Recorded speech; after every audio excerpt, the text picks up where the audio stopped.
The day for the 2024 U.S. elections has finally come, and one thing is clear. No matter who wins, Americans are more united than ever. No, seriously, watch the episode. Welcome to America Uncovered. I'm Chris Chappell. Well, folks, today's the day. Guy Fawkes Day. Oh yeah, and the 2024 U.S. election.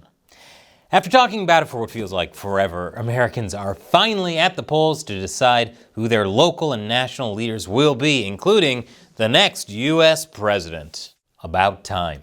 And boy, what a wild roller coaster ride it's been. Throughout this long campaign season, we've had not one, but two assassination attempts. 3 if you count whatever God did to Biden's brain at that debate, which brought about another surprise twist. The Democratic Party gave Biden the boot and swapped in Kamala Harris as the nominee in the 11th hour. But I would say the memes have been my favorite part. They're eating the dogs, they're eating the cats. Who would have thought it'd be so wholesome seeing Trump grab the pussies? We got Trumps working at McDonald's, Trump in a garbage truck, and let's not forget the men for Kamala Harris. It was a campaign full of joy and brat, I guess. Unlike the weird Trump campaign. And of course, both campaigns claim if their opponent wins, democracy is over. It's perhaps that messaging, and not the joy with a side of fries, that has made this election cycle particularly stressful for most Americans. It's gotten to the point that a majority of Americans say the presidential election is having a negative impact on their mental health. Apparently most folks don't like the idea of a looming authoritarian state. But hey, look on the bright side. Americans actually agree on something. The election is making us crazy. You know what? There's a lot more that Americans actually agree on. According to 2022 YouGov polls, a majority of Americans believe that teachers should be paid more, that they're seeing way too many political ads. Am I still here? Okay, good. I assumed I'd be interrupted by a political ad just now. And most Americans also agree that civil war within the next 10 years would be a bad thing. But 11 years, man, it would be a kick-ass civil war. There'd be Tesla robots. So, despite how the mainstream media might be trying to portray things, Americans all over the country, left or right, actually believe a lot of the same things. A poll conducted by the Associated Press Nork Center found that most Americans agree on the idea of fundamental rights like equal protection under the law, the right to vote, free speech, freedom of religion, and more.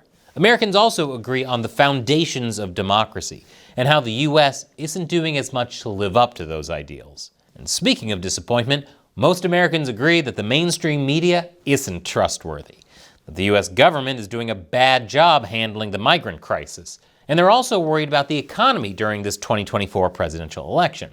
But hey, at least we're united in our disappointment. Nothing brings people together like hating the same things. So there are many legitimate concerns American voters are facing that can deeply affect their lives, like how a majority of Americans also believe that there are better flavors than pumpkin spice, so the search for the new fall flavor haunts Americans equally. Sorry, white girls. Quick reminder, just because a majority of Americans agree on something doesn't mean they're automatically right, even if they're spot on about the pumpkin spice. As an example, for a majority of Americans, vanilla is their favorite flavor. Because of this, it is with deep sadness that I must declare that they're objectively wrong. Obviously, ketchup and mayo are the best. Get a more mature palate, you children.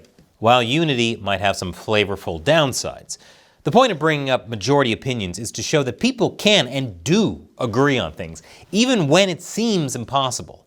Of course, there are lots of things that people disagree on, whether it's about how to deal with abortion, LGBTQ issues, gun laws, etc. But hey, look at the bright side. Americans can also agree that they're divided on those key issues. And that is a bright side, because Americans are seemingly so divided, I wouldn't be shocked to learn they're divided over being divided. In reality, even in the contentious 2020 election, voters across the political aisle found a lot of things in common. The American Aspirations Index found stunning agreement on the long-term national values and priorities between Trump and Biden voters. Chief among them, high-quality health care as a necessity, not a privilege, an overwhelming commitment to individual rights, and upholding equal treatment for all. So in essence, Americans want many of the same things, but disagree over how to get them. Like someone saying they want to grill a hamburger and debating whether to use charcoal or propane and propane accessories.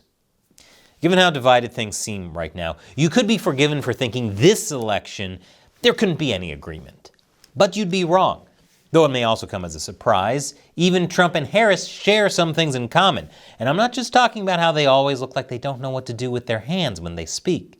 Both propose no taxes on tips, prioritize U.S. tech interests, say Israel has a right to defend itself, and want to expand the Abraham Accords with Israel and its neighbors. And it's not just the candidates. For example, both Trump and Harris supporters agree on deporting foreign gangsters. We even got a moment of one candidate sounding like the other. In one of Harris's closing statements, she sounded a bit like Trump when she promised to deport illegal immigrants.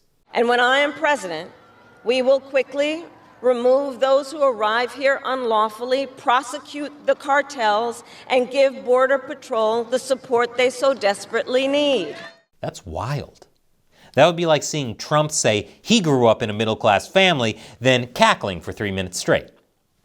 So why do Americans feel so divided? Some of it comes down to people having assumptions about each other and jumping to the worst conclusions about the other side. People also tend to really underestimate how much they have in common with their fellow citizens, especially superheroes. That's why supervillains always give them the "you and I are not so different" speech. But in reality, the people they have issues with most aren't average Americans, but instead the hyper-partisan talking heads. You know, the influencers and show hosts who talk the loudest and focus so much on complaining about politics, they tend to give the impression that there's a lot more polarization and partisanship than there actually is. Be wary of anyone who makes any one thing their entire personality, whether it's politics or pumpkin spice. This tends to work because a majority of Americans do not think much about politics or hold strong ideological views.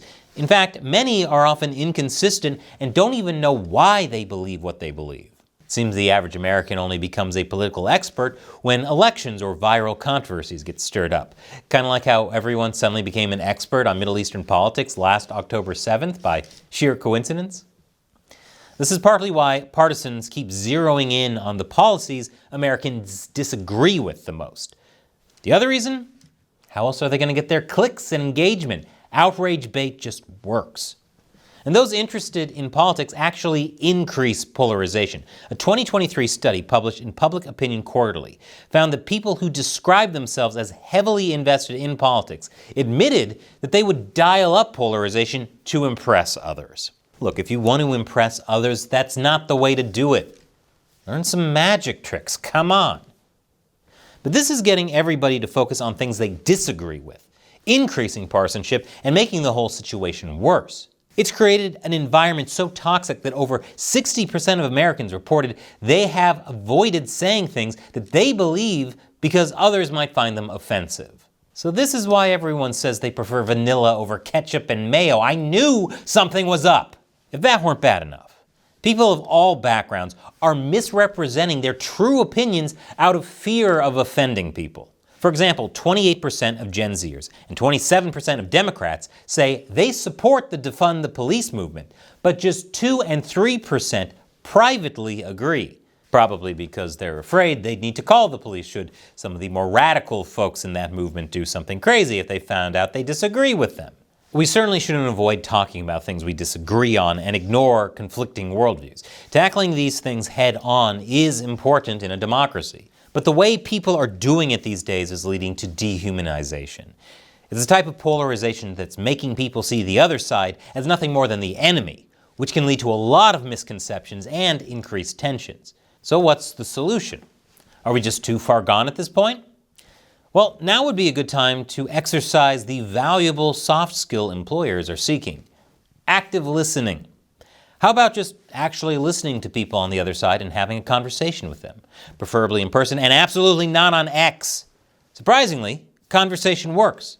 This study showed that Democrats who went door knocking during the 2020 election and had in-depth conversations with conservatives in conservative areas had less emotional polarization. As it turns out, people can generally get along, especially if you know a few magic tricks.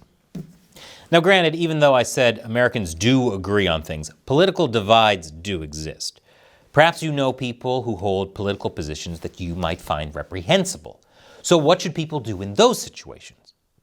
How about just treating people with different opinions as people worthy of respect? Someone having a different opinion doesn't give you a license to act like a jerk.